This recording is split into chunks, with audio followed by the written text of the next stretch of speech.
तपाईलाई फेरि निवेदन गर्दैछु, यो देशमा तपाईले गणतन्त्र ल्याउनु भयो, राजतन्त्र हटाए भनेर तपाईले ल्याउनु भएको गणतन्त्रको राष्ट्रपतिलाई सडक सडकमा अपमान गरेर तपाई मन्त्री हुने होइन। उहाँहरू नै हो, उहाँ होइन, उहाँहरू नै हो। किनभने एक्लो ताकतमा भनेको कुरा होइन भने तपाईले गणतन्त्रको सम्मान त गर्नुभयो। नेपाली जनताको सम्प्रभुताको बलात्कार यो भन्दा बढी के हुन्छ र त्यो बलात्कारीलाई रक्षा गर्ने अदालत के हुन्छ? यो सर्वोच्च अदालतको हो मेरो त्यो मान्यतालाई परिवर्तन गरिदियो। यसो गर्यो भने फल्नालाई दल त्याग सम्बन्धी कानुन नलगाउनु, यसो गर्यो भने उसले त्यो दल विभाजन गर्यो भने ठिक हुन्छ भन्ने निर्वाचन आयोगको हो। अनि यो सरकारको बारेमा कुरा गर्दा अनि नेपाली जनता कहाँ छन् भनेको मलाई त कहिलेकाहीँ आफू वरिष्ठ अधिवक्ता हुँ भन्न अब त अपमान बोध हुन लाग्यो। किन त्यस्तो? त्यही संसद होइन भने त्यही कुरालाई अच्छा भयो भनेर विश्वासको मत दिने 165 जना होइनन् भने अनि यो प्रणाली हो। यसलाई नेपाली जनताले आफ्नो प्रतिक्रिया र प्रतिकार किन गर्दैन मलाई त्यो पो अचम्म लाग्छ। सीधा प्रश्नको सीधा जवाफ दिनु भन्न खोजेको होइन। त्यसैले यो भन्दा प्रष्ट जवाफ हुनै सक्दैन।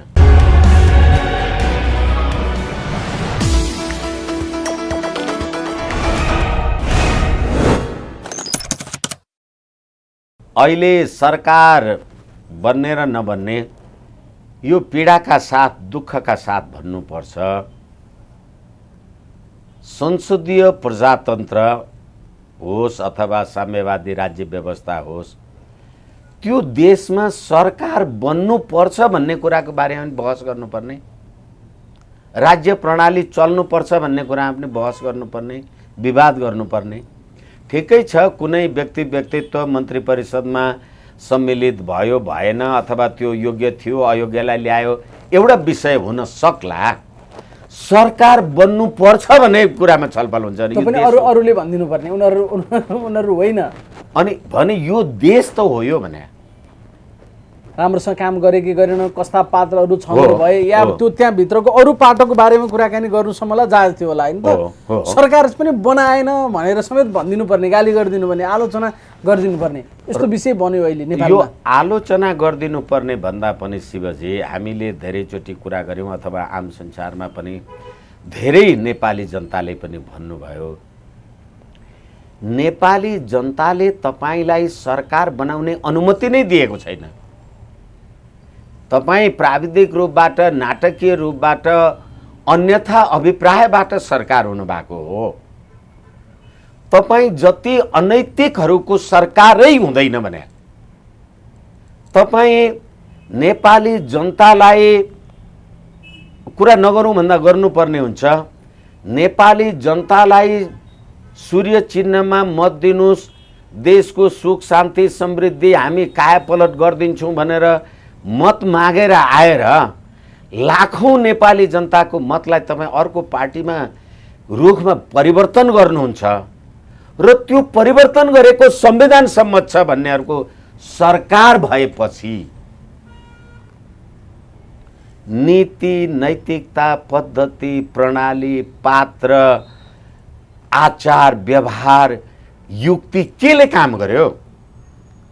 अस्ति भर्खरै संविधान दिवसको अवसरमा उहाँहरूको भाषामा मैले त त्यसलाई दिवस र अवसर भन्दिनँ भन्दा त्यो जुन 165 जना मान्छेको संसद सदस्यको बहुमत प्राप्त यो सरकार भनेर एकजना व्यक्तित्वले भन्नु हुँदाखेरि 165 जना नेपाली जनताले मत दिएर पठाएका नेपाली जनताको लोकप्रियता हासिल गरेका व्यक्तित्वले 3 महिनासम्म सरकार बनाउन सक्नुहुन्न र एउटा पार्टी र अर्को पार्टी फुटाएर पार्टी ध्वस्त बनाउनुहुन्छ अनि ती पार्टी ध्वस्त बनाउनेहरू लोकप्रिय र सरकार बन्नुहुन्छ अनि संसदीय प्रजातन्त्रका कुरा गर्नुहुन्छ। लाज लाग्दैन यो व्यवस्थाका प्रणेता हुँ भन्ने मान्छेहरूलाई? अनि नेपाली जनता हुन त अब मैले त कहिलेकाहीँ भन्ने गरेको छु, अलिकति यो तिक्तता पनि हुन्छ। तपाईँ मेरो प्रतिनिधि सभा सदस्य हो, मैले तपाईँलाई, म एमाले काङ्ग्रेस माओवादी राप्रपा राजावादी केही पनि होइन, म राजकीय सत्ता सम्पन्न सम्प्रभु सत्ता सम्पन्न नेपाली जनता। मैले तपाईँको म्यानिफेस्टो हेरेर भन्नुहोस्, जे गरेर भन्नुहोस्, मैले नेकपा एमालेलाई भोट दिएँ। उसको त्यो सिद्धान्त आचार जे हेरेर 5 वर्षका लागि मैले तपाईँलाई 5 वर्षलाई पठाएको प्रतिनिधि, तपाईँ स्टेसन चेन्ज गरेर अर्को उसमा जाँदाखेरि नेपाली जनताको सम्प्रभुताको बलात्कार योभन्दा बढी के हुन्छ? र त्यो बलात्कारीलाई रक्षा गर्ने अदालत के हुन्छ? अनि तिनीहरूले बनाएको सरकारको बारेमा सरकार बनेन भनेर चिन्ता गर्नुपर्ने भनेको। हेर्नुहोस् त, रुटदेखि नै यस्तो समस्या छ होइन, जरादेखि नै समस्या। मैले पुस 5 गते गएको 1 वर्ष हुन लागेको छ, त्यहाँदेखि यताकै लफडा हेर्ने हो होइन। हेर्नुहोस् त आज कहाँ पुगिसक्यो, 1 वर्षको समय गएन यो देशको। होइन, अझै म त पुस 5 गते भन्दा पनि आदरणीय पत्रकार मित्र, म तपाईँलाई सैद्धान्तिक दार्शनिक कुरा निवेदन गरिराखेको छु। तपाईँ मेरो प्रतिनिधि हो, तपाईँ म होइन। हामी अहिले जे कुरा गरिराखेका होला आम संसारले अथवा एउटा कुनै यन्त्रले त्यसलाई खिचिराखेको होला, यन्त्र तपाईँ होइन के? तपाईँ नेपाली जनताको राजकीय सत्ता र सम्प्रभु सत्ता प्रयोग गर्ने प्रतिनिधि हो। त्यो प्रयोग गर्नका लागि मैले तपाईँलाई कुनै दल मार्फत आफ्नो अभिव्यक्ति दिएँ भने मेरो त्यो सम्प्रभु सत्ताको अभिव्यक्तिलाई परिवर्तन गर्ने तपाईँको हो भनेको बेच्ने परिवर्तन गर्ने भने अब हो। बेच्ने भन्ने किनभने तपाईँलाई यो सर्वोच्च अदालतको हो मेरो त्यो मान्यतालाई परिवर्तन गरिदियो। यसो गर्यो भने फल्नालाई दल त्याग सम्बन्धी कानुन नलगाउनु, यसो गर्यो भने उसले त्यो दल विभाजन गर्यो भने ठिक हुन्छ भन्ने निर्वाचन आयोगको हो। अनि यो सरकारको बारेमा कुरा गर्दा अनि नेपाली जनता कहाँ छन् भनेको, यस बारेमा जनताको आफ्नो क्रियाशीलता अपेक्षित छ। होइन भने त तपाईँले दिएको म्यान्डेट बमोजिम मैले त काम गरिनँ। त्यति मात्रै होइन, मलाई त कहिलेकाहीँ आफू वरिष्ठ अधिवक्ता हुँ भन्न अब त अपमान बोध हुन लाग्यो। किन त्यस्तो? यो सर्वोच्च अदालतमा म शेरबहादुर देउवाको वकिल भएर मैले झुटो निवेदन लेखेँ। म ओटिभी मार्फत क्षमा चाहूँ अथवा नेपाली जनताले मलाई सजाय गर्लान् थाहा छैन। मैले झुटो निवेदन के लेखेँ भने प्रतिनिधि सभामा प्रमुख प्रतिपक्षी दलको नेता, नेपाली काङ्ग्रेसको संसदीय दलको नेता शेरबहादुर देउवालाई डडेलधुराबाट निर्वाचित कुनै सदस्य शेरबहादुर देउवा संसद सदस्य भनेर लेखे निवेदन लेखेँ। म जस्तै वरिष्ठ अधिवक्ताले लेखेँ होइन, मैले लेखेँ। तपाईँले उदाहरण दिनुभएको छ, फेरि कति मान्छेले सिधै बुझिदिन्छन् र अर्को लफडा हुन्छ कि प्रश्न पार्नुपर्छ नि यहाँ। ए विष्णु भट्टराई त यस्तो पो काम गर्दो रहेछ भन्दैलान् फेरि। अनि बानी नबुझ्दाखेरि समस्या होला अनि कसैले लेख्नुभयो, अनि लेख्नुभयो, वरिष्ठ अधिवक्ताले लेख्नुभयो भने सम्मानित सर्वोच्च अदालतलाई हाम्रो प्रमाण ऐनको व्यवस्था छ। कानुनी न्यायिक कुराहरू अदालतले आफ्नो स्वतः न्यायिक जानकारीमा लिनुपर्छ भने म प्रतिनिधि सभा अथवा शेरबहादुर देउवा प्रतिनिधि सभामा प्रमुख प्रतिपक्षी दलको नेता, नेपाली काङ्ग्रेसको नेता, उसले ढाँटेर उसको नाउँबाट निवेदन आयो कुनै सदस्य भनेर, त्यो निवेदन सर्वोच्च अदालतले दर्ता गर्नुहुन्थ्यो? गर्नुभयो। अब त्यति त गर्नुभयो। अनि त्यो जो विद्वान साथी, तपाईँले भनेको कुरालाई सम्मान गर्दै त्यो जो साथी वरिष्ठ अधिवक्ताज्यूहरू उहाँहरूले त्यो निवेदन लेख्नुभयो होला, यहाँ भयो होला, उहाँहरूले सभामुख अग्निप्रसाद सापकोटालाई विपक्षी बनाउनु भयो। अनि उहाँहरू नै अग्निप्रसाद सापकोटाजीकोमा गएर होइन यो लिखित जवाफ लेख्दा यस्तो लेख्नुपर्छ, यस्तो लेख्नुपर्छ, प्रधानमन्त्रीको विरुद्ध यो लेख्नुपर्छ, अनि मात्रै शेरबहादुर देउवाको पक्षमा फैसला हुन्छ भनेर तिनै वरिष्ठहरू गएर सल्लाह दिनुभयो। वादी र प्रतिवादीको एउटै वकिल भएर सर्वोच्चमा बहस गरे। नीति, नैतिकता, सिद्धान्त केही लागेन। अझ परमादेशले सरकार बनाइदिनु भयो। 3 महिना 4 महिना पुग्दा नपुग्दा सरकार बन्ने र नबन्ने अहिलेसम्म यो बुरी हाल कसले बनायो? फलानु न्यायाधीश भएदेखि हामी बहस गर्ने, नभए नगर्ने, फलानु फलानु बस, फलानु जाऊ, प्रधान न्यायाधीश तिमी बिदामा बस। अब यसमा पनि कुरा थिए नि त। अब यसमा पनि अब यही कोटिकै कानुन व्यवसायी पर्छु होला म, तैपनि मैले तपाईँलाई निवेदन गरेँ, यसमा पनि म तपाईँलाई निवेदन गरौँ र कतिसम्म तल्लो स्तरमा हामी यो राज्य प्रशासन गयो। म 1 मिनट धैर्यताका लागि, म सम्मान्य प्रधान न्यायाधीश, तपाईँ कानुन व्यवसायी आएर भन्नुहुन्छ तपाईँ बस्नु हुँदैन, एकछिनलाई मान्नुहोस्, तपाईँले भनेको कुरा हो रे, म प्रधान न्यायाधीश चाहिँ बस्नु हुँदैन, मैले तपाईँ कामु हो भनेर लेखेर दिएको चाहिँ बस्नुहुन्छ अरे। आखिर त प्रधान न्यायाधीश त चाहिँदो रहेछ नि, व्यक्तिको कुरा होइन नि, पदको कुरा हो भने तपाईँले संविधानको धारा 137 जे बनाउनु भएको थियो कस्तो बनाउनु भएको छ र म चाहिँ हुँदैन, अर्को आएपछि फेरि त्यही हुन्छ, किनभने उसलाई कामु त मैले बनाउनु पर्यो नि। जुन कुरा म खुदले गर्न सक्दिनँ त्यो कुरा मैले अख्तियारी दिएकाले चाहिँ गर्न सक्छ अरे भन्ने यही अदालत होइन, यही नेपालका कानुन व्यवसायीहरू होइन, यही संसद होइन भने त्यही कुरालाई अच्छा भयो भनेर विश्वासको मत दिने 165 जना होइनन् भने। अनि यो प्रणाली हो,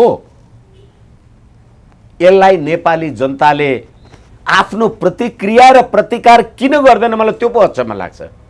तपाईले मात्रै पढाएछ, मैले मात्रै पढाएछ, 3 करोड नेपाली जनता जान्दैनन्। यसकारणले गर्दाखेरि जनताको राजकीय सत्ता र संप्रभु सत्ताद्वारा जुन सरकार बन्नुपर्ने हो त्यो सरकार नेपाली जनताले बनाउन सकेनन्, पाएनन्, दिएनन्। नेपाली जनताको सरकार होइन भन्नुभएको थियो तपाईले अघिल्लो पटक नै, हैन? होइन, अघिल्लो पटक होइन, म त अनन्त पटक भन्छु, सधैँभरि त्यही होइन, अहिले पनि भन्छु, जे सरकार छ यो नेपाली जनताको सरकार होइन हो। नेपाली जनताको सरकार हो भने नेपाली जनताले सूर्य चिन्हमा मत हालेका प्रतिनिधिहरू अहिले कहाँ छन्? कलममा पुगेका छन् उनीहरू त अहिले। अनि त्यसैले अरे अझ पुगिसके पनि अनि नेपाली जनताले मधेस इज नट नेपाल भन्ने मान्छेहरू जसलाई मत दिएका छैनन् तिनीहरू कहाँ पुगेका छन्? यसकारणले जनताको सरकार कसरी भयो? मैले उदाहरणको लागि पनि भने त्यो अस्ति असोज 3 गतेको दिन यी 165 जना मान्छेहरू जनताले भोट हाले होइनन्, कोनी के गरे होइनन् भने अहिले त यो संविधानले, यो राज्य प्रणालीले त नेपाली जनताको राजकीय सत्ता र संप्रभु सत्ता नै खण्डित गर्यो। 275 को पार्लियामेन्टमा 165 जना मान्छेलाई मात्र नेपाली जनताले भोट हाल्छन्, बाँकी 110 जना कहाँबाट आउँछन्? मुकुट नलाएका हरेक पार्टीमा बेताज बादशाहहरू बस्नु भएको छ। आज एमालेमा समानुपातिक कि समानुपातिक एउटा सदस्य हुने, त्यही मान्छे भोलि गएर नेपाली कांग्रेसको समानुपातिक हुने। नेपाली जनताको राजकीय सत्ता संप्रभु सत्ताको उपहास योभन्दा बढी के हुन्छ? समानुपातिक यो देशमा परिवर्तन गर्न पाएन। म तपाईलाई फेरि निवेदन गर्दैछु, यो देशमा तपाईले गणतन्त्र ल्याउनु भयो, राजतन्त्र हटाए भनेर तपाईले ल्याउनु भएको गणतन्त्रको राष्ट्रपतिलाई सडकमा अपमान गरेर तपाई मन्त्री हुने होइन, अनि गणतन्त्र चाहिएको छ तपाईलाई। तपाईले व्यक्तिगत रूपबाट राष्ट्रपतिको चरित्रको बारेमा प्रश्न उठाउनु भएको छ। त्यसको उपहार आज मन्त्री पाउनु भएको छ नि त उहाँहरूले, अझ उहाँले नै भनिदिउँ न, उहाँहरूले पनि भन्ने होइन, जो पनि गाडी गर्न सक्यो, होइन, जो पनि तल्लो स्तरमा उत्रन सक्यो उहाँ हो मन्त्री हुने। उहाँहरू नै हो, उहाँ होइन, उहाँहरू नै हो, किनभने एक्लो ताकतमा भनेको कुरा होइन। भने तपाईले गणतन्त्रको सम्मान त गर्नुभयो, नेपाली जनताको राजकीय सत्तालाई त सम्मान गर्नुभयो, अनि त्यो सरकार बन्नु र नबन्नुले दशैं आयो। बोल्न पाइन्छ नि त भन्नुहुन्छ नि उहाँहरू। होइन, बोल्न पाइन्छ, अपमान गर्न त पाइँदैन नि। तपाईँ जुन सिद्धान्त र निष्ठाका आधारमा 62-63 को आन्दोलन गरेँ, यो संविधान ल्याएँ भन्नुहुन्छ, त्यो संविधानका मूल्य मर्म र मान्यताको विरुद्ध यदि तपाईँ बोल्नुहुन्छ र बोल्न पाइन्छ भन्नुहुन्छ भने यो संविधान ल्यायो कसले? यसको माइबापको को हो गार्जियन? त्यतिखेरको संविधानमा हामीमा अन्तर्निहित राजकीय सत्ता सम्प्रभु सत्ता प्रयोग गरी बक्सी नेपालको संविधान 2019 बनायौँ, अथवा नेपाली जनताको राजकीय सत्ता र सम्प्रभु सत्ता हामी मार्फत प्रयोग हुने गरी यो 47 को संविधान बनायौँ भनेर लेख्या हुन्थ्यो। यो संविधानको मालिक को हो शिवजी? मलाई भन्नुहोस् त। अस्ति भदौ 31 गते पुष्पकमल दाहालजीले भन्नुभयो यो प्रतिक्रियावादी संविधान हो, यो संविधानै खारेज गरिदिन्छु, सबैलाई मन्त्री चाहियो, कोनी के पागल हुन लागे, कोनी के हुन लागे भन्नुभयो। अनि हामीले त यो संसदीय प्रजातन्त्रको संविधान हुँदैन भनेर नोट अफ डिसेन्ट लेखेका थियौँ भन्नुभयो प्रचण्डजीको कुरा। अब संविधान बन्दाकै बखतमा मधेसवादी दलहरूले के गर्नुभयो दोहोर्याएर नजाउँ। आफूलाई अहिले कलम हो कि त्यो धोती सुरुवाल के बनाउनु भएको छ, त्यो त्यतिखेर एमाले भएको पार्टीले पनि हामी त संसदीय व्यवस्थाको पक्षधरै होइनौँ, संसदीय संविधान कसरी हुन्छ भनेपछि अनि 90% नेपाली जनताको सहभागितामा संविधान बनायौँ भन्ने। त्यतिखेर त नेपाली काङ्ग्रेस पनि संवैधानिक राज संस्था सहितको बिपी कोइराला लगायतको सहितको प्रजातन्त्रको काङ्ग्रेस हो नि त संविधानको मालिक हो। अहिले खोइ अनि जसले संविधान पटक पटक डढायो त्यसलाई उप प्रधानमन्त्री बनाउनु भयो। अनि जसले नेपाली जनताले जसलाई मत दिएनन् 63 भोट पाएर त त्यहाँ खुम्चिएर बस्नु पार्लियामेन्टमा भने ऊ शिरपाचारले प्रधानमन्त्री बनाइदियो। उहाँहरूले जलाउने त असोज 3 गते मात्रै हो नि, 4 गते त फेरि झन्डा हल्लाइहाल्ने हो नि। अब ठ्याक्कै त्यही दिन आएपछि जलाइहाल्ने हो कि कालो लिएर। होइन, अझै अर्को कुरा के भने ठिक छ तपाईँले आज जलाउनु भयो, भोलि के हल्लाउनु भयो, अब जे गर्नु होला, तर के हो भनेदेखि तपाईँलाई प्रधानमन्त्री सरकार बनाउनका लागि त मैले भोट दिएको होइन नि। तपाईँलाई प्रधानमन्त्री र सरकार कसले बनायो? अनि त्यो सरकारले मन्त्री बनाए कि बनाएन भनेर हामी टाउको अनि परमादेशबाट सरकार बनायो, अनि परमादेशले पनि भाग खोजेको भन्ने कुरा आयो नि त। प्रधानमन्त्री बनाउनुले मन्त्री खोज्नु त स्वाभाविक होला फेरि कि के हो त? अहिले त यस्ता पो गाईगुई कुरा आइरहेछन् त, गाईगुई के छरपष्टै आइरहेछन् कुरा त, सार्वजनिकै भएका छन्। त्यस कारणले गर्दाखेरि नेपालमा योभन्दा ठुलो निरङ्कुशता अथवा जतिखेर पुस 5 गते प्रतिनिधि सभा विघटन गर्दा तत्कालीन प्रधानमन्त्रीले ठिक छ उहाँको राजनीतिक निष्ठा मान्यता आफ्नो ठाउँमा होला, सहमति असहमति जे होला, हामीले सैद्धान्तिक रूपमा सम्मानित सर्वोच्च अदालतमा प्रधानमन्त्रीको लिखित जवाफलाई प्रतिरक्षा गर्दै यो संविधान अन्तर्गत संवैधानिक परिषदको काम कार्यवाही काम कर्तव्य र अधिकार पनि पूरा गर्न पाइएन प्रमुख प्रतिपक्षी दल सभामुखसँगको गतिविधिले गर्दा। अनि संवैधानिक परिषदमा नियुक्ति पूर्णता नहुँदाखेरि सम्पूर्ण राज्य प्रशासन, लोकसेवा आयोग भन्नुहोस्, निर्वाचन आयोग भन्नुहोस्, मानव जे छन् संवैधानिक आयोगहरू डिफङ्क्ट भए काम गर्न पाइएन। त्यसकारणले गर्दाखेरि म लगभग 2/3 बहुमतलाई प्राप्त गर्छु भनेदेखि म काम गर्नका लागि नेपाली जनतामा संविधान संशोधनको एजेन्डा लिएर जान्छु, यो पनि कुरा म उठाउँछु भनेर प्रधानमन्त्रीले भन्दा अदालतले त संविधान र कानुनको व्याख्या गर्ने हो, अदालतले संविधान संशोधन गर्ने हो। प्रधानमन्त्री भन्दैछ म जनतामा गएर मेरो कुरा ग्यारेन्टी गर्छु, अनुमोदित गर्छु। त्यो त मैले त्यहीँनिर जोड्न खोजेँ नि। संसारमै सायद पहिलोपटक परमादेशबाट प्रधानमन्त्री बन्यो होइन, नेपालमा सर्वोच्च अदालतले बनायो। त्यसका प्रमुखले चाहिँ फेरि कार्यपालिकामा भाग खोजे, मलाई यतिजना मन्त्री चाहियो, 2टा चाहियो, 3टा चाहियो, 2टा नदिने भयो, एउटा त महत्त्वपूर्ण चाहियो, फलानुलाई मन्त्री बनाउनु पर्यो भन्ने कुरा खुल्ला छरपष्ट हुन्छ। कहाँ छौँ हामी भने क्या एउटा वरिष्ठ अधिवक्ताले कसरी हेर्नु भएको छ यो विषयलाई भने यो अलिक सिरियस विषय होइन र? होइन, यसैले यो प्रश्नलाई सम्बोधन गर्नलाई पृष्ठभूमिमा अलिकति लामो कुरा राख्नु पर्यो कि त्यसकारणले मैले भन्दैछु। नेपाली जनताले मत नदिएर तपाईँले सरकार जब जुनसुकै कारणले बनाउनु भयो, तपाईँले सङ्घीय लोकतान्त्रिक धर्मनिरपेक्ष गणतन्त्रको संविधान बनायौँ भनेको कति निरङ्कुश संविधान बनाउनु भएछ भन्ने देखियो नि। तपाईँको प्रश्नले नै न्यायपालिका र कार्यपालिकाको बीचमा विभाजन भएन। अनि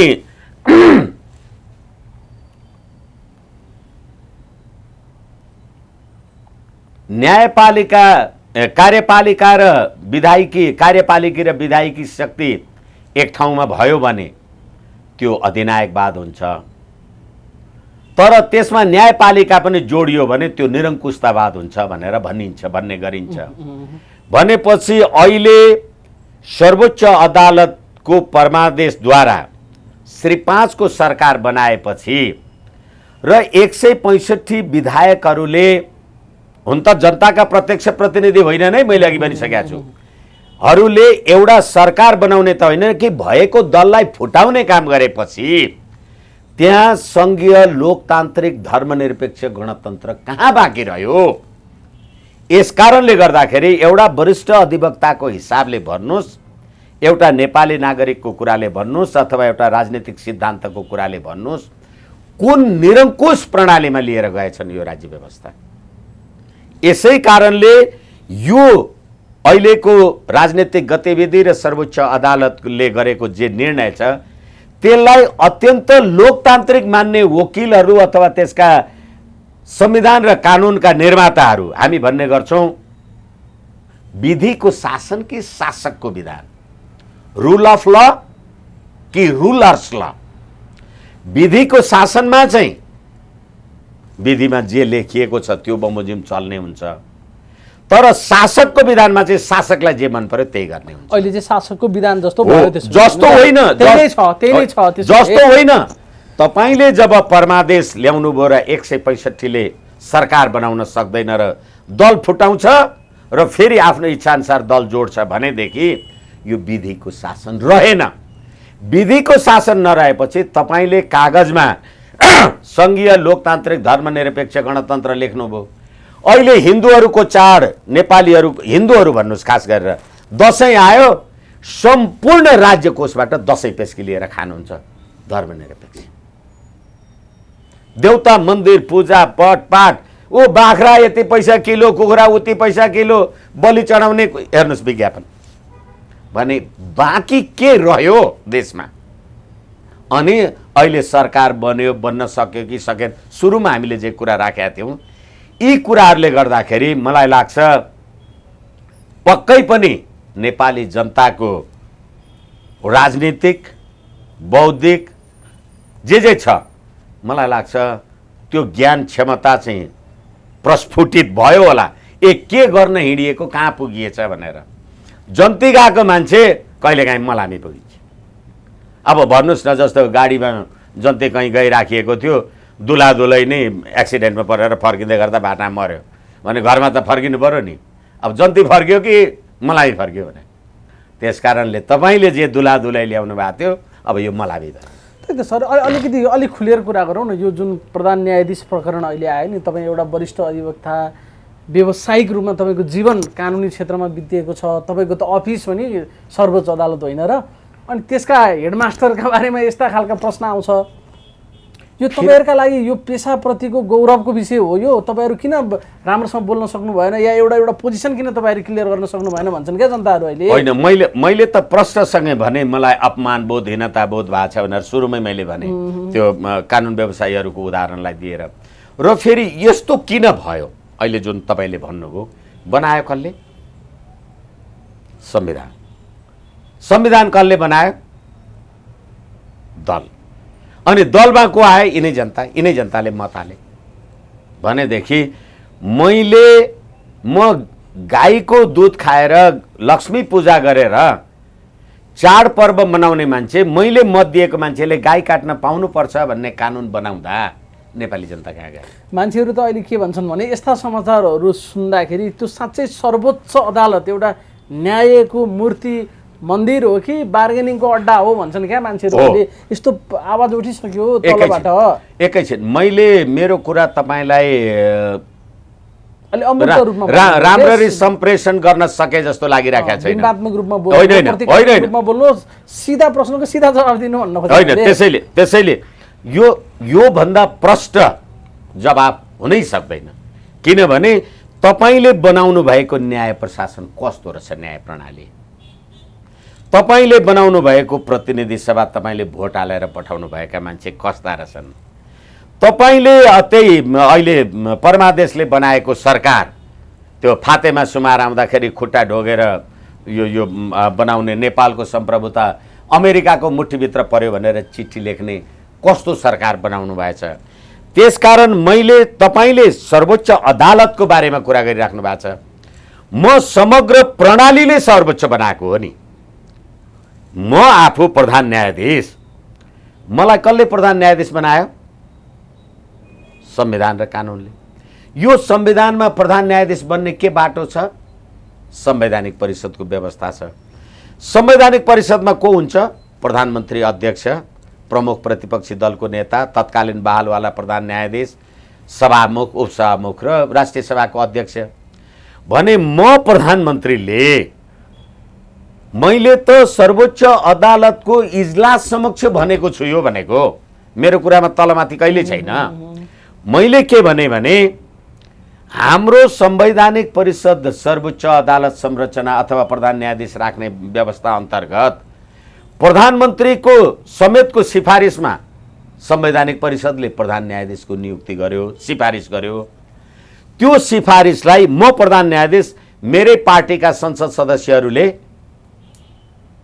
हुँदैन भने दीपक राज जोशीको केसमा दीपक राज जोशी नभएर न चोलेन्द्रजी आउनु भयो भने अब म प्रधानमन्त्री, म संसदमा सबैभन्दा ठुलो दलको नेता, 2/3 उसको प्रधानमन्त्री म, तपाईँ प्रमुख प्रतिपक्षी दलको नेता शेरबहादुर देउवाजी अथवा अरू पनि दलहरू, तपाईँ सभामुख, हामी सबै बसेर गरेको निर्णय दीपक राज जोशी हुँदैन भने त नैतिकता कहाँ थियो? यो संविधानको कुरा गर्दैछु म। अनि अब ल त्यो कुरा तपाईँले किन भएन भनेर दीपक राज जोशी असक्षम भरे।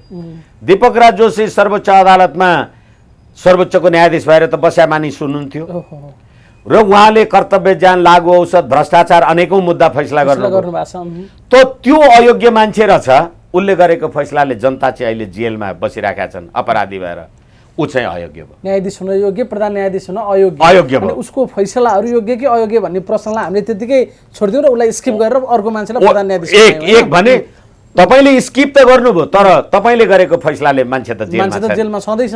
अनि अन्यायको हद, नीतिको कुरा गर्दैछु, नैतिकता। अनि अब फेरि चोलेन्द्र शमशेर त्यसरी नै आउनुभयो र त्यही प्रक्रियाद्वारा केपी शर्मा ओलीको विरुद्धमा सर्वोच्च अदालतमा रिट आयो। पुस 5 गतेको प्रतिनिधि सभा विघटनपछि कसले रिट हाल्यो? देव गुरुङ लगायतका मान्छेहरूले रिट हाल्नुभयो। उहाँहरू संसदीय सुनवाई समितिको सदस्य, सम्मानित इजलासमा भनेको हुँ, धेरैचोटि भनिसकेको छु मैले आम संसारमा, भने त्यो संवैधानिक परिषद जसले सर्वोच्च अदालतको प्रधान न्यायाधीश बनायो, त्यो संसदीय सुनवाई समिति जसले तपाईलाई प्रधान न्यायाधीशको लागि ओके गर्यो, अब त्यही एउटा वादी र त्यही प्रतिवादी भएको मुद्दा सर्वोच्च अदालतले सुन्न मिल्छ यो बेन्चले भनेपछि उहाँहरूले त केही भन्नु भएन। मैले भने मिल्छ। अनि चाहिँ किन भन्नुभयो? किन भनेपछि पद्धति नै यस्तो बनाउनु। पद्धति बनाउने त अदालत होइन नि, संविधान सभा। तर यहाँनिर जे प्रश्न आयो नि, अहिले उठ्यो, प्रधान न्यायाधीशले भाग खोज्नुभयो भन्ने यत्रो धेरै सञ्चार माध्यमबाट एकैपटक यो विषय आउँदाखेरि उहाँले खण्डन गर्नुभयो, गठबन्धनले पनि होइन भन्यो। होइन, यो विषय यतिमै सिद्धिने विषय होइन कि यसमा केही गम्भीरता छ कि यो तपाईसँग विषय के यो तपाईसँग दोस्रो पटक प्रधान न्यायाधीशजीको बारेमा अथवा यो गठबन्धनमा प्रधान न्यायाधीशले आफ्नो भाग खोज्यो, 6 दलीय भयो भन्ने कुराको बारेमा बाबुराम दाहालजीले किन विज्ञप्ति दिनुभयो? मैले आम सञ्चारमै भनेको छु। संस्थाले ओनरसिप लियो नि त्यसको, उहाँले व्यक्तिगत रूपमा गर्नु भएन। एकैछिन धैर्यताको लागि क्षमा चाहौँ। संस्थाले ओनरसिप लियो, त्यसो हो भने त्यो सल्लाह हुँदाखेरि संवैधानिक परिषदको बैठकमा बाबुराम दाहालजी जानुभएको थियो?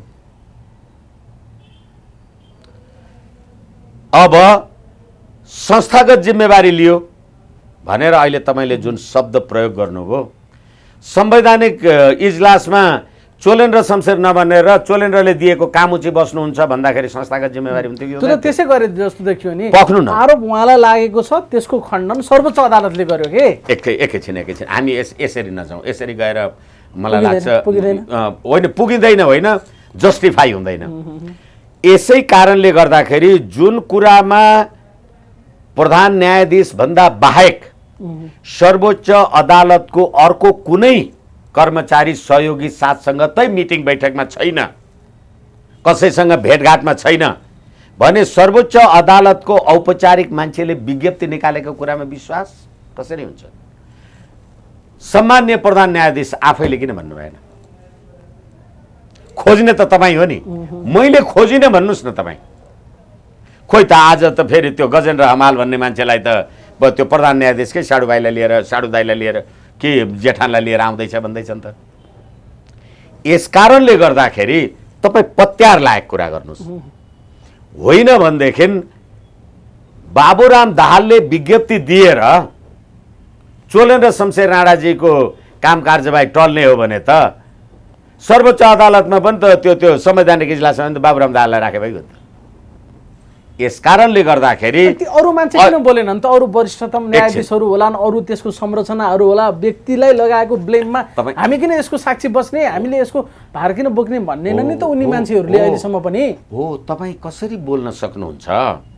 किनभनेदेखि यो असार 28 गते पछिल्लो पटक फैसला लेख्दा महान फैसला लेख्नुभयो यो देशका न्यायाधीशहरूले, परमादेश जारी गर्नुभयो भनेर यो देशका महान अखबारबाजीहरूले जे कुरा गर्नुभयो। 156-57 पृष्ठको फैसला त्यो अखबारलाई आइतबार बेलुका फैसला सुनाउँदा सोमबारकै अखबारमा आउनका लागि कसरी थाहा? महान फैसला, महान लेख्नु भएछ। नेपाल प्रेस भन्ने आम सञ्चारमा समाचार आयो त्यो फैसलालाई लिएर। त्यो फैसलामा जोडिएको मुम्बई भन्ने मानिसको एउटा जुन भारतीय मुद्दाको लागि उद्धृत गरिएको छ, त्यसमा जुन संविधानको धारा कोट गरिएको छ, भारतीय संविधानको धारा कोट गरिएको छ, त्यसमा एसआर मुम्बईको केसमा त्यसमा भारतको प्रदेश सभामा लागू हुने संविधान, भारतीय संविधानको धारा 356 लाई उदाहरण दिएर नेपालको प्रतिनिधि सभामा परमादेशको फैसला भएको छ। त्यस्तै कुरा गर्ने हो भने त यो आक्रोश र आग्रहको विषय हुन्छ। फेरि शिवजी, यो सर्वोच्च अदालतले नेपालको प्रतिनिधि सभालाई भारतको प्रदेश सभा बनायो, त्यसरी आएको होइन यो परमादेश।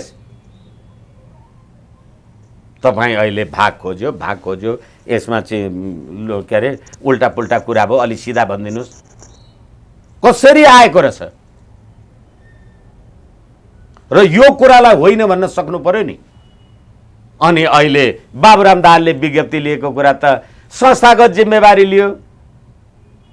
म प्रधान न्यायाधीश सौन्जेल त त्यही अधिकार मैले प्रयोग गरेर काम दिएको होइन।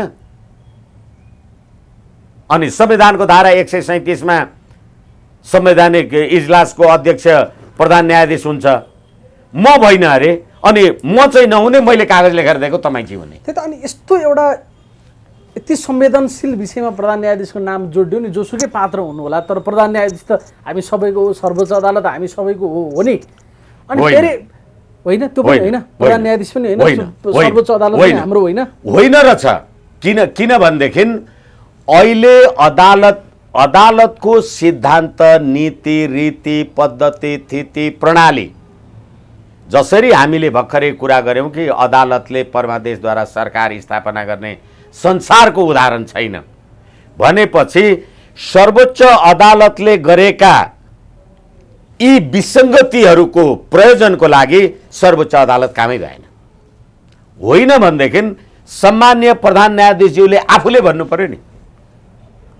र आज पनि फेरि त्यही अखबारले लेख्यो, हिजो त्यही अखबारले लेख्यो, होइन यो यस्तो यस्तो सार्वजनिक टिप्पणी गर्दा त अदालतको मानहानि हुँदैन भनेर हिजो अखबार एउटा समाचार आयो। आज फेरि प्रधान न्यायाधीशकै साडुदाई भन्ने मान्छे, के अरे जेठान भन्ने मान्छे गजेन्द्र हमाल भन्ने मान्छे चाहिँ मन्त्री हुँदै हुनुहुन्छ भनेर लेख्यो। बाबा पटक पटक यसरी आइराख्या छ भने दुईटै त सत्य होइन नि। हो, मैले त्यही भनेको त, कि त एउटा पक्ष सत्य हो कि अर्को पक्ष सत्य हो, अनि त दुवै पक्ष अस्तित्वमा रहिरहने अनि डिसमिस गरेर भागिरहने भन्ने कुरा चाहिँ के हो? अब यसमा जाने सर्वोच्च अदालतमा कालोकोट लगाएर भने क्या मैले। हो, यसैले अब यहाँ यसै कारण मैले तपाईँलाई भने हिजो सर्वोच्च अदालतले फैसला गर्दा 2078 असार 29 गते सोमबार 6 बजीभित्र प्रधानमन्त्रीको शपथ ग्रहण गराउनु भनेको थियो। प्रधानमन्त्रीले शपथ ग्रहण कतिखेर गर्नुभयो? 8:30 बजी। प्रधानमन्त्रीको संवैधानिकता के छ? यसैले गर्दाखेरि अब हामी अदालत कालो कोट लाएर जाने अथवा यता बाहिर सेतो कोट लाएर बस्ने हामी जे कुरा भनिराखेका छौँ भने कति अस्वस्थ राज्य प्रणाली अन्तर्गत संविधान बनाउनु भएछ र न्यायालय कसरी प्रयोग भएछ, दुरुपयोग भएछ भन्ने कुरा बुझ्नु पर्यो। भागै खानका लागि यो खेल रचेको रहेछ, त्यसो भए सेटिङ सेटिङ सेटिङ सेटिङ भन्थे, यस्तो रहेछ सेटिङ भनेर बुझ्ने हो जनताले। र फेरि अहिले तपाईँले भने जस्तो ल सर्वोच्च अदालतको संस्थागत जिम्मेवारीले नै बाबुराम दाहालजी भन्ने मानिसले त्यो प्रधान न्यायाधीशले भाग खोजेको होइन भनेर भन्नुभएको रहेछ भने त्यो विज्ञप्ति त सर्वोच्चले फिर्ता लिएको छैन होला नि त। फेरि अखबारले त उसको जेठानलाई त मन्त्री बनाउनका लागि भाग मागिराखेका छ। र एकछिन सर्वोच्च अदालत बारेमा हामी कुरा गरिराखेका छौँ, तर प्रधानमन्त्रीले होइन भन्दैन अथवा गठबन्धनका शक्तिहरू होइन भन्दैन र हिजो दुईटा छुट्याउने भनेको थियो, अहिले एउटा छुट्याउने भनेको छ, भएको त रहेछ नि त। यसैले मैले सुरुदेखि भने यो पद्धति प्रणाली र पात्र नै नेपाल र नेपालीको लागि कुरा चाहिँ चल्छ नेपालमा कि चल्दैन नेपालमा त? तपाईँहरूको लागि तपाईँहरू त व्यावसायिक मान्छे हो नि त। यसैले न्याय कि तपाईँहरू पनि भाग शान्तिमा अलिअलि त्यस्तो चिजहरू यस्तो चिज चलिआएको छ, चल्छ भन्ने टाइपको हो कि लाइनको हो कि? अब कोही त निष्ठापूर्वक इमान्दारितापूर्वक व्यावसायिक दक्षता धर्म निर्वाह गरेर काम गर्ने मान्छे पनि त्यहाँ छन् होला। अब त भाग नदी केही पनि नहुने होला, जनताले न्याय कसरी पाउने भन्ने प्रश्न हो नि, को मल्ला भन्ने विषय होइन नि। होइन, एकदम रिजनेबल कुरा। मलाई लाग्छ असार 15 गते सम्मानित सर्वोच्च अदालतका न्यायाधीश हरिकृष्ण कार्कीले सम्मानित सर्वोच्च अदालतका प्रधान न्यायाधीश चोलेन्द्र शमशेर जबरा समक्ष अदालतमा भ्रष्टाचार, बिचौलिया, राजनीतिक दलबन्दी, गुटबन्दी, राजनीतिक आस्थाका आधारमा नियुक्ति हुने समेत कुराको छानबिन गर्नका लागि कमिटी बनाउनु भयो। र पहिलो कुरा त अदालतमा भ्रष्टाचार छ, बिचौलिया छ, गुटबन्दी छ, राजनीतिक दलगत भागभण्डा छ भन्ने कुरामा मलाई विश्वास लाग्यो, तब न छानबिन कमिटी भयो भनेपछि पहिलो कुरा त त्यो भ्रष्टाचार, गुटबन्दी, राजनीति मैले माने। अब तपाईँले फेरि प्रतिवेदन दिनुभयो मलाई प्रतिवेदन दिँदाखेरि अथवा हरिकृष्ण कार्कीजीले चोलेन्द्र शमशेर राणाज्यूलाई प्रधान न्यायाधीशज्यूलाई प्रतिवेदन दिँदा यो सबै कुराको विद्यमानता छ भनेर उहाँले थप कुरा के लेख्नुभयो भने संवैधानिक परिषद सम्बन्धी व्यवस्थाहरू पनि चाहिँ तलमाथि गर्नुपर्छ भनेर भनेपछि अब अदालतमा बिचौलिया छ भन्ने कुरा प्रमाणित भयो। तर अब बिचौलिया त छ, तपाईँले भने जस्तो अब कालो कोट लाएर जाने तपाईँहरू पनि त लाइनमा हुनुहुन्छ, हजारौं वकिलहरू हुनुहुन्छ, सबैलाई छ त त्यो बिचौलिया? सबै त्यो लाइनमा छन् त? त्यो पनि छैनन्। एकैछिन भन्दा आजको त्यही एउटा अखबारले लेखिरहेछ देवी प्रसाद तिमसिनाकी को भन्ने मान्छेलाई मन्त्री बनाउन खोज्या थियो, त्यो चाहिँ बिचौलियाको रूपले बदनाम भएको हुँदाखेरि गजेन्द्र हमाललाई ल्यायो भन्ने कुरा लेखेपछि र त्यो कुरालाई सर्वोच्चले तलमाथि गर्दैन भनेपछि बिचौलिया चाहिँ रहेछन् तर विष्णु भट्टराईहरू चाहिँ बिचौलियामा रहेनछन् भन्ने त बुझ्नु पर्यो नि त। त्यही त अब यसको एउटा निष्कर्षमा कसरी पुग्ने भन्छन् कि मान्छेहरू। यदि प्रधान न्यायाधीशले नमागिकनै उहाँलाई ब्लेम लगाएको भने ब्लेम पनि त लाग्नु भएन। यो कुरामा मेरो एकदमै प्रतिवाद छ। अहिले प्रतिनिधि सभा त पहिले पनि विघटन भए सर्वोच्च अदालतले पुनर्स्थापित गर्यो। प्रधान न्यायाधीशको भागभण्डाको बारेमा किन प्रश्न उठेन? कहिले उठेन यहाँभन्दा अगाडि हो। तर यो प्रणाली के बनाउनु भएको छ? जुन कुरा हामीले कुरा गरिसक्यौँ, संसारमा अदालतले प्रतिनिधि सभा विघटन पुनर्स्थापना संविधान कानुन मिलेन भन्छ, सरकार त बनाउँदैन नि। यसै कारण सुरुमै शेरबहादुर देउवा कुनै सदस्य संविधानको धारा 76(5) बमोजिमको कुनै सदस्यै होइन। उहाँलाई नचाहिने ब्लेम लगाएको हो भन्ने आरोपमा तपाईँ कम्प्लिटली असहमत? किनभने ब्लेम त्यो सही कुरा नै आरोप लागेको हो भन्ने कुरामा तपाईँ ढुक्क हुनुहुन्छ? होइन, म तपाईँलाई भन्दैछु, संविधानको धारा 76(5) ले कुनै सदस्य भन्ने बित्तिकै डडेलधुराबाट निर्वाचित म कुनै सदस्य भनेर मैले रिट दिँदाखेरि, शेरबहादुर देउवाजीले रिट दिँदा तपाईँ प्रतिनिधि सभामा प्रमुख प्रतिपक्षी दलको नेपाली काङ्ग्रेसको सदस्य बेहोरा सच्यार ल्याउनुहोस् भनेर किन दर्ता गर्नुभयो? त्यसो त विधि विधान संविधान केही पनि कुरा चाहिएन। सेटिङका आधारमा चाहिएन सरकार बनाइया रहेछ हो। किनभने 6 दलीय गठबन्धन भनेको सही कुरा हो। किनभनेदेखि अहिले तपाईँले सरकार, हामीले सुरुमै कुरा गऱ्यौँ सरकार बनाउन सक्यौँ सकेनौँ आदि इत्यादि भन्ने कुरा भनेपछि यदि त्यो स्वस्थ गतिविधि आदि इत्यादिको कुरा थियो भने राजनीतिक दल सम्बन्धी अध्यादेश गठन र विघटन फिर्ता लिन र यो नलिने कुरा के औचित्य वाञ्छनीयता के छ? र यो फेरि पनि हामी कुरा गरिराखेका छौँ, बाबुराम दाहालजीले त्यसलाई खण्डन गर्ने, सम्मान्य प्रधान न्यायाधीशजीले त्यसलाई, उहाँले त सम्मान्य प्रधान न्यायाधीशको हैसियतले गरे काम होइन नि त्यो त उहाँले सम्मान्य प्रधान न्यायाधीशको हैसियतले संवैधानिक परिषदमा बसेर अध्यादेश ल्याउँदाखेरिको विषय होइन यो। अनि अध्यादेशको संवैधानिकता पनि तपाईँ हेर्ने, अनि अध्यादेश ल्याउने कमिटीमा पनि तपाईँ बस्ने, जाँच आफै दिने, काबे आफै जाँच्ने, अनि तपाईँले नैतिकता सिकाउने, अनि तपाईँ परमादेश जारी गर्ने। अब हेर्नुहोस् त, उहाँको फलानु प्रधान न्यायाधीशको कोटाबाट यतिजना राजदूत भए, यतिजना मन्त्री भए, अनि त्यसको बारेमा मुद्दा पर्छ फैसला उहाँले गर्ने, अरू विषयमा पनि उहाँले गर्ने। अब त्यो अदालतमै सबै शक्ति अहिले केन्द्रित भएको छ, पार्टीको मुद्दा पर फैसला गर्ने, के गर्ने, सब कुरा बार्गेनिङमा चल्दो रहेछ भने जस्तो पनि म्यासेज गइसक्यो। तल फेरि अदालतमा शक्ति केन्द्रित, फेरि पनि यो भाषाको लागि अलि तलमाथि हुनुपर्ने हुन्छ। तपाईँले संवैधानिक व्यवस्था नै त्यस्तो बनाउनु भयो, त्यो बनाएको त यिनै राजनीतिक दलले नि, यही संविधान सभाले नि।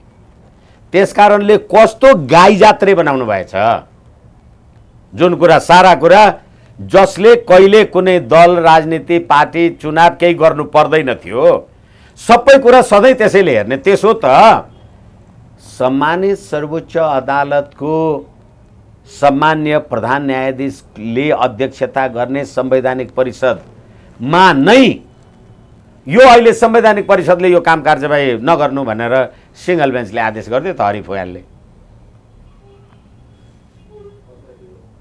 अब संवैधानिक इजलासको कार्यक्षेत्रभित्र उहाँ कसरी प्रवेश गर्नुभयो? उहाँ त संवैधानिक इजलास बस्या त होइन भन्नुहुन्छ भने संविधानले उहाँलाई न्यायाधीश बनायो त? न्यायाधीश त हो फेरि। यसैले प्रणाली, बार बार मैले ओटिभी निवेदन गरिराखेको छु, प्रणाली के बनाउनु भएछ? यति कुरा चाहिँ भनिदिनु न सर। अब अन्तिममा यत्रो आरोप लागिसके पछाडि यसको एउटा निर्कुल त हुनु पर्ला। उहाँले फेरि प्रधान न्यायाधीशकै रूपमा बस्ने, फेरि पेशी तोक्ने, तपाईँ 17,000 मान्छे मारेर 60,000 उजुरी सत्यनिरूपण मेलमिलाप आयोगमा हुँदा अस्ति तपाईँले संयुक्त राष्ट्रसङ्घमा गएर कुरा गर्दाखेरि हामीले त यो त्यो द्वन्द्वकालीन न्यायका उसहरूलाई चाहिँ कसैलाई बाँकी राख्दैनौँ भनेर नारायण खड्काले भन्न भ्याएको छैन। फेरि उहाँ संयुक्त राष्ट्रसङ्घका महासचिव गुटरेसलाई त ज्ञापन पत्र दिए नि त, यो न्युयोर्कमा बसेका मान्छेहरूले यो सरकारले झुटो बोलेको छ, यो 60,000 उजुरीमाथि कारबाही गरेको छैन भने। ती सबै अपराधी सिंहदरबारमा बस्छन् अनि जनता सडकमा ती अपराधीलाई सलाम गर्छन् भनेपछि यो पद्धति प्रणाली तपाईले बनाएपछि कर्तव्य ज्ञान मुद्दाका अभियुक्तहरू सभामुख हुन्छन् र तिनै सभामुखको समेत संलग्नतामा संवैधानिक परिषद बस्छ र प्रधान न्यायाधीश र प्रधान न्यायाधीशहरू बन्छन्। अनि तपाईँ यसमा स्वच्छता, निष्पक्षता, न्याय यो सब कुरा खोज्ने, नैतिकता यो खोज्ने तपाईँ होइन भनेदेखि आज पनि त्यो 5 दलीय गठबन्धन 6 दलीय गठबन्धन देखियो। नभएदेखि तपाईलाई एकछिनलाई मान्नुहोस्, तपाईँ सम्मान्य प्रधान न्यायाधीश हुनुहुन्छ, तपाईलाई बारम्बार लाञ्छित गर्ने यही राज्य प्रणालीका प्रणेता मध्येका हुँ भन्ने ए गणतन्त्रवादी आम सञ्चारहरू तपाईलाई नै लाञ्छित गर्न किन लागेका छन्? यदि हो भने, होइन भनेदेखि हिजो यही फैसला लेख्ने महान काम गरे भन्ने यी आम सञ्चारहरू अहिले त्यही अदालतलाई बार बार भाग खोजेर कोनी खोजेर भनेर निर्वस्त्र बनाएका छन्। अब यहाँ तपाईँ नैतिकताका कुरा श्रीमानहरू हाँस्ने के रुने त? अस्ति मुसुक्क हाँसेको, अहिले अनुहार कालो कालो बनाउनु पर्ने स्थिति आयो। अब यसै गरी चल्छ, चलिरहन्छ होइन? अब एउटा सानो उदाहरण, अलिकति लामो हुन्छ होला। 2 जना साथी एक ठाउँमा बसिराखेका रहेछन् अनि एउटा साथी त्यो टुरिस्टहरू आएको अनि कहीँ खाना खान बसे अनि पहाडतिर गएको खाना खान दिने मान्छेले भात दिएर चाहिँ छेउमा खोर्सानी पनि राख्दैछ अनि साथीले खाना खाँदै गर्दाखेरि त्यो कराक्क खोर्सानी पनि खायो। उनीहरू पश्चिमाहरू त पिरो त्यसरी खाँदैनन्, तर आँखाबाट आँसु आएछ। अर्को साथीले सोधेछ, ए यार तँ किन रोइस् भने? होइन यार, आज मलाई चाहिँ मेरो आमा बुवा परलोक भएको याद भयो, साह्रै पीडा लाग्यो, त्यस कारणले गर्दा रोएँ भने। खोर्सानीले पिरो भएर म रोएँ भनेन। अनि गर्दा गर्दै ऊ पनि साथी खाना खाँदै थियो, उसले पनि त्यो फ्रुट्स नै देखेर कराक्क खोर्सानी खायो, फेरि उसको पनि आँखामा आँसु आयो। ए साथी तँ चाहिँ किन रोइस् यार, म त अघि त्यसो भएर रोकेको थिएँ। होइन, अघि जतिखेर तँ रोइस् आमा बुवा मरे भनेर भन्थिस्, त्यो आमा बुवासँगै तँ पनि मरेको भए म आज रुनु पर्दैन थियो भन्थ्यो अरे कि। ठ्याक्कै यो नैतिकता अघि भनिदिएन। अनि त्यसैले खोर्सानी खानु भएको छ हेर्नुहोस्, चाहे त्यो राजनीतिक दल भन्नुहोस्, चाहे अपराधीहरू भन्नुहोस्, चाहे अदालत भन्नुहोस्, त्यो खोर्सानी खानु भएको छ। अब कहिले तपाईँ रोनुहुन्छ, कहिले म रुन्छु। पिरो केले भएको छ भन्नु भएको छैन, कसलाई थाहा छैन भन्नै भएको छैन भने जस्तो कुरा रह्यो। त्यसो भए हो, यसै कारणले गर्दा नीति, नैतिकता, सिद्धान्त, पद्धति, इमान्दारिता, साँच्ची भन्ने हो भने संसदीय प्रणालीको मूल्य, मान्यता केही पनि बाँकी छैन। हस्, महत्त्वपूर्ण समयको लागि धेरै धेरै धन्यवाद छ। हस्, धन्यवाद। नमस्कार।